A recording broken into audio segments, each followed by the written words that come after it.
ब्रह्ममुरारिसुरार्चितलिङ्गं निर्मलभाषितशोभितलिङ्गं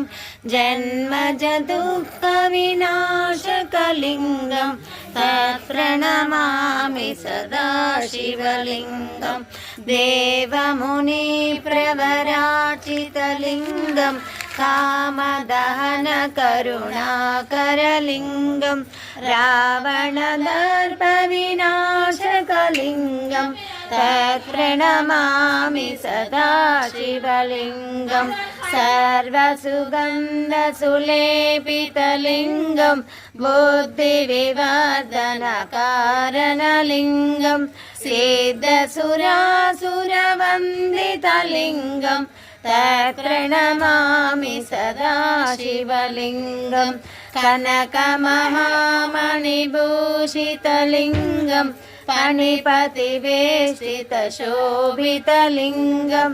दक्षसूयज्ञविनाशकलिङ्गं तत्प्रणमामि सदा शिवलिङ्गं कुङ्कुमचन्दनलेपितलिङ्गं पङ्कजहारसिशोभितलिङ्गं सञ्चितपापविनाशकलिङ्गं